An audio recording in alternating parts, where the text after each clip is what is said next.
Hello viewers, Bharathi ராஜாவுடைய பண்ணை வீட்டில் இருக்கக்கூடிய பீரோவை திறந்து பார்த்த மகளுக்கு காத்திருந்த பேரதிர்ச்சி.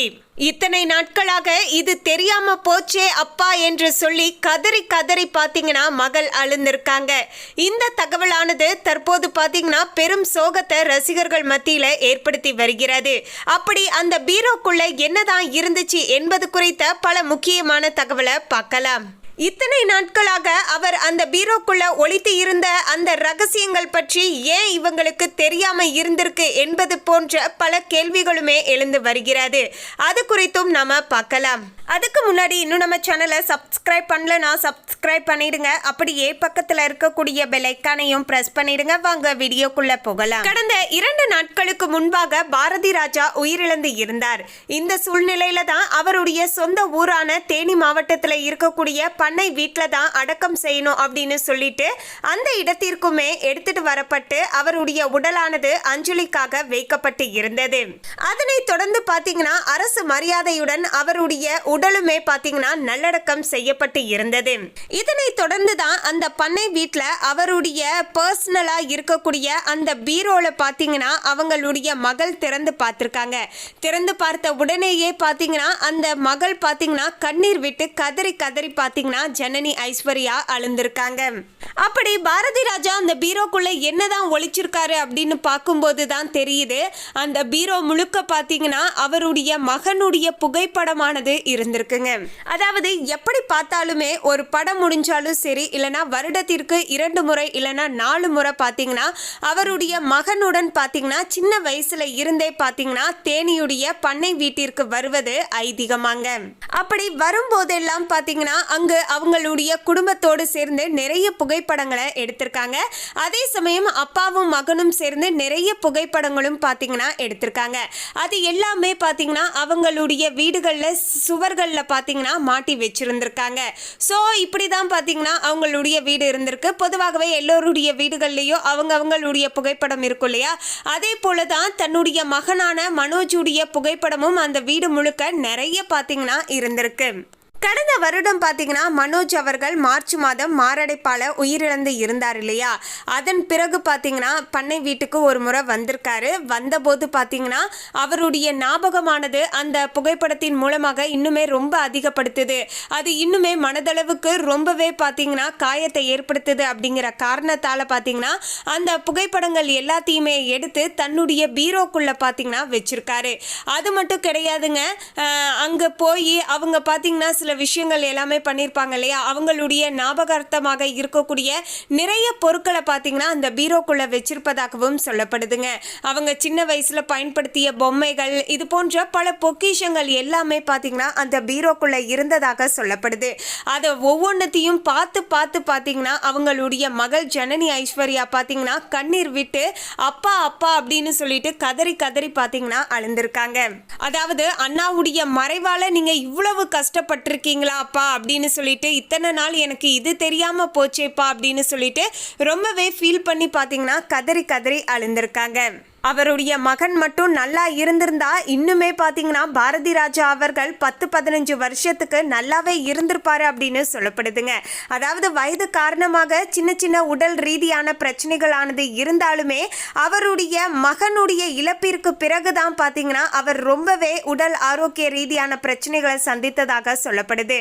காரணம் என்னன்னா அவர் சரியாக தூங்காம சரியாக சாப்பிடாம உடல் ஆரோக்கியத்திலையும் கவனம் செலுத்தாம எப்போதுமே பார்த்தீங்கன்னா மகனுடைய சிந்தனையிலேயே இருப்பாரு அப்படின்னு சொல்லப்படுதுங்க.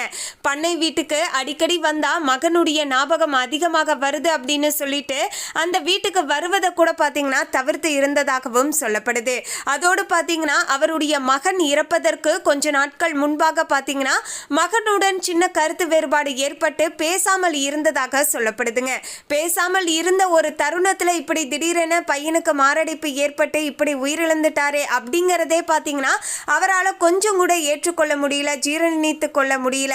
நல்லா நம்ம பேசிட்டு இருந்து இப்படி நடந்திருந்தா கூட பரவாயில்லையே, அதுலேயும் பார்த்தீங்கன்னா அவர் தன்னுடைய மகன் இருந்து தான் போயிருந்தா கூட பரவாயில்ல, தன்னுடைய மகன் இருக்கணும் அப்படின்னு ஆசைப்பட்ட இடத்துல இப்போது நம்ம கண்ணு முன்னாடியே தன்னுடைய மகன் பார்த்தீங்கன்னா ஃபர்ஸ்ட் போயிட்டாரே அப்படின்னு சொல்லிட்டு ரொம்பவே பார்த்தீங்கன்னா புலம்புவாராங்க. அவரால் அவருடைய பையன் இல்லை அப்படிங்கிற விஷயத்தையே பார்த்தீங்கன்னா எடுத்துக்க முடியல. அந்த ஒரு மன உளைச்சலின் காரணத்தாலேயே பார்த்தீங்கன்னா அவருடைய உடல் ஆரோக்கியத்தில் இன்னுமே மோசமடைந்து அவர் பார்த்தீங்கன்னா இப்போது உயிரிழந்து இருப்பதாகவும் பார்த்தீங்கன்னா தகவலானது கசிந்து வருகிறது. ஸோ அவருடைய பீரோ முழுக்க பார்த்தீங்கன்னா அவருடைய குடும்பத்துடைய நினைவுகளும் ஞாபகங்களும் நிறைந்து அந்த பீரோவில் பார்த்தீங்கன்னா இருந்திருக்கு. அப்படிப்பட்ட ஒரு பொக்கிஷத்தை எல்லாத்தையுமே பார்த்தீங்கன்னா அந்த பீரோக்குள்ளே தான் பார்த்தீங்கன்னா பாரதி ராஜா அவர்கள் சேகரித்து வைத்து இருப்பதாகவும் சொல்லப்படுதுங்க. இந்த ஒவ்வொரு விஷயத்தையும் அந்த ஒவ்வொரு ஞாபகத்தையும் அவங்க நினைவுபடுத்தி அவங்களுடைய மகள் பார்த்தீங்கன்னா கண்ணீர் விட்டு ஒவ்வொரு விஷயத்தையுமே சொல்லி பார்த்தீங்கன்னா அழுந்திருக்காங்க. இந்த பொருள்லாம் இத்தனை வருஷமா இருக்குதா அப்படின்னு எனக்கு தெரியல, இதெல்லாம் நாங்கள் சின்ன வயசுல பயன்படுத்தின பொருள், இங்க வந்தப்ப நாங்கள் விளையாண்ட பொருள், இந்த பொருள் இருக்குதா, இது அப்பா தான் வாங்கி கொடுத்தாங்க அப்படின்னு சொல்லிட்டு ஒவ்வொரு விஷயத்தையும் அவங்க நினைவுபடுத்தி அந்த விஷயத்த ஷேர் பண்ணிட்டது இல்லாம அவங்க ரொம்பவே எமோஷனல் ஆகி கதறியும் பார்த்தீங்கன்னா அழுந்திருந்தாங்க. 72 குண்டுகள் முழங்க பாரதி ராஜா உடலுக்கு தமிழக அரசு சார்பில் முழு அரசு மரியாதை வழங்கப்பட்டது. பாரதி ராஜாவுடைய உடல் அடக்கமானது அவரது சொந்த ஊரான தேனி மாவட்டம் வத்தலகுண்டு காற்றோடு அருகே உள்ள அவரது பண்ணை வீட்டில் தான் நேற்று முன்தினம் நடைபெற்று இருந்தது. அவரின் கடைசி ஆசைப்படி அவரது உடலானது பண்ணை வீட்டில் நல்லடக்கம் செய்யப்பட்டு இருந்தது என்பது குறிப்பிடத்தக்கது. பாரதி ராஜாவுடைய ஒரே மருமகளும் மறைந்த மனோஜுடைய காதல் மனைவியுமான நந்தனா நேற்று பாரதி ராஜா இறுதி ஊர்வலத்தில் தனது மகள்களை வைத்து கொண்டு கலங்கி நின்றதை நம்ம பார்க்கும்போதே நமக்கே பார்த்தீங்கன்னா ரொம்பவே சோகமாக இருந்தது. காண்போரை அப்படியே உலுக்கிய சம்பவம் அப்படின்னு சொல்லலாங்க.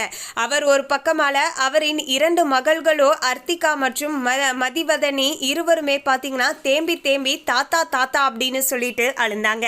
அந்த காட்சிகள் எல்லாமே பார்க்கும்போது பார்த்தீங்கன்னா நம்மையிலேயே அப்படியே உலுக்கி இருந்தது என்று சொல்லலாம். கேரளாவை சேர்ந்த நடிகை நந்தனா தமிழில் ABCD, சக்சஸ், சாதுரியன் போன்ற படங்களில் நடித்து உள்ளார். இதில் சாதுரியன் என்ற படத்தில் நடிக்கும்போது தான் படப்பிடிப்பில் தான் மனோஜுக்கும் இவருக்கும் காதல் ஏற்பட்டது. இரு வீட்டார் சம்மதத்தோடு இவர்களுக்கு 2006ஆம் ஆண்டு பார்த்தீங்கன்னா திருமணம் நடைபெற்றது என்பது குறிப்பிடத்தக்கது. ஆனால் அந்த படம் கடைசி வரை வெளியாகவில்லை. கேரளாவில் திருமணமும் அதன் பின் சென்னையில் பிரம்மாண்டமான முறையில் வரவேற்பு நிகழ்ச்சியும் நடந்தது என்பது குறிப்பிடத்தக்கது. இவர்களின் திருமணத்தில் உச்ச நட்சத்திரங்கள் அனைவருமே கலந்து கொண்டார்கள் என்பது குறிப்பிடத்தக்கது. முதலில் பாரதி ராஜா மனோஜின் காதலுக்கு ஓகே சொல்லல, நடிகை மலையாளி என யோசித்தாராம். பின்பு ஒருமுறை கேரளாவுக்கு நேரில் சென்று நந்தனாவை சந்தித்து பேசினாராம். அதன் பின்புதான் கல்யாணத்துக்கு கிரீன் சிக்னலை காட்டினாராம். திருமணமாகி சில ஆண்டுகள் கழித்து மகன் மனோஜினிடம் நந்தனா மாதிரி ஒரு மருமகள் கிடைத்தது நாம் அனைவருமே செய்த புண்ணியம் என்று சொல்லியிருக்காரு. மேலும் இந்த தகவலை பற்றிய உங்களுடைய கருத்தை கமெண்ட்ல பதிவு பண்ணுங்க. இந்த தகவல் உங்களுக்கு பிடிச்சிருந்தா லைக் பண்ணுங்க, ஷேர் பண்ணுங்க. இது போன்ற சுவாரஸ்யமான தகவலை தெரிந்து கொள்ள சேனலை சப்ஸ்கிரைப் பண்ணிடுங்க. தேங்க்யூ.